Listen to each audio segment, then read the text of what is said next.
छत्रपती संभाजीनगरमधून आज एक बातमी समोर आली आहे। कॉकरोच जनता पार्टीचे मुख्य समन्वयक अभिजित दिपके आणि पोलीस प्रशासनातील एका अधिकाऱ्यामध्ये आज सकाळी तीव्र शाब्दिक चकमक झाल्याची घटना घडली आहे। या घटनेचा एक व्हिडिओ सध्या सोशल मीडियावर मोठ्या प्रमाणावर चर्चेला जातोय। नक्की काय आहे हे संपूर्ण प्रकरण आणि हा वाद का निर्माण झाला याची दोन्ही बाजूंची सत्य माहिती आज आपण या व्हिडिओच्या माध्यमातून जाणून घेणार आहोत। तुम्हाला मी पहिल्यांदा भेटतोय साहेब, तुम्ही नाही ठरवणार आहात कोण येते। लोक मला भेटायला येतात, प्लीज नाही असं चालणार नाही। मला जे लोक भेटायला येतात त्यांना असं बोललेलं मला आवडणार नाही। प्लीज ते आपले सर कुठे दुसरे ठीक आहे बोला, तुम्ही कोण नाही ठरवणार माझ्या घरात कोण येते कोण नाही। आम्ही कॅमेरावर not want to decide sir. PSI साहेब, जय हिंद जय महाराष्ट्र। प्लीज कोणत्याच पोलिसांनी मला इथं त्रास नाही दिलाय, तुम्ही आज पहिल्यांदा आले।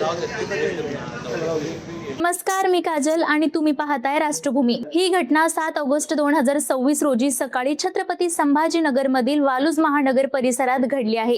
येथे कॉकरोच जनता पार्टीचे नेते अभिजित दिपके यांचे निवासस्थान आहे। नुकत्याच झालेल्या त्यांच्या पक्षाच्या राष्ट्रीय बैठकीनंतर देशभरातून अनेक कार्यकर्ते आणि नागरिक त्यांना भेटण्यासाठी त्यांच्या निवासस्थानी येत होते। या पार्श्वभूमीवर तिथे कोणताही अनुचित प्रकार घडू नये म्हणून पोलीस प्रशासनाकडून सुरक्षा बंदोबस्त तैनात करण्यात आला होता। आता पाहूया की हा वाद नेमका का झाला। तर त्याची पहिली बाजू आहे अभिजित दिपके यांचा आरोप। अभिजित दिपके यांच्या मते त्यांच्या घराबाहेर तैनात असलेले पोलीस कर्मचारी तिथे येणाऱ्या सर्वसामान्य नागरिक आणि कार्यकर्त्यांची नाहक कडक चौकशी करत होते आणि त्यांच्याशी उद्धटपणे वागत होते। दिपके यांचे म्हणणे आहे की त्यांनी कोणाला भेटावे हा त्यांचा वैयक्तिक अधिकार आहे आणि पोलिसांनी त्यामध्ये हस्तक्षेप करू नये। याच कारणावरून संतापून त्यांनी तिथल्या पोलीस उपनिरीक्षकाला आपल्या घराच्या आवारातून बाहेर जाण्यास सांगितले। दुसरी बाजू अशी आहे की पोलीस प्रशासनाच्या भूमिकेनुसार तिथे सुरू असलेल्या आंदोलनाच्या पार्श्वभूमीवर कायदा आणि सुव्यवस्था राखणे हे पोलिसांचे कर्तव्य होते। सुरक्षेचा उपाय म्हणून कोणतीही गडबड होऊ नये म्हणून पोलीस तिथे येणाऱ्या लोकांची अधिकृत चौकशी करत होते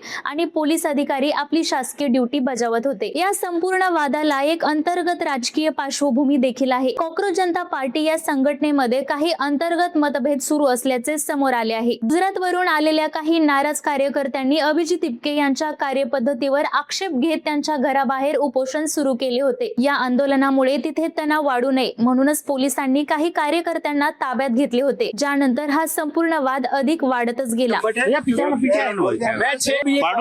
मेरा मोबाइल लाओ ना तुम्हारी गाड़ी में। किसी को पता नहीं था पीछे कौन है और ये फेसलेस नहीं हो तो कोई बात नहीं, पर इसमें डेमोक्रेसी होनी चाहिए, इंटरनल डेमोक्रेसी।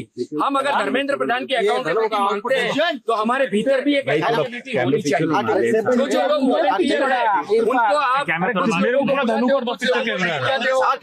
ये देश का आंदोलन है। जैसे कि राहुल गांधी जी ने कल 5 चेहरों को 5 लोगों जो आंदोलन के चेहरे बने थे, रिया थी वो। सध्या घटनेनंतर वाळूज परिसरात पोलीस बंदोबस्त वाढवण्यात आला असून परिस्थिती नियंत्रणात आहे। एक जबाबदार नागरिक म्हणून तुम्हाला या प्रकरणाबद्दल काय वाटते कमेंट करून नक्की सांगा। व्हिडिओला लाईक करा, शेअर करा आणि अशाच नवनवीन माहितीसाठी आपल्या चॅनलला सबस्क्राइब करायला विसरू नका।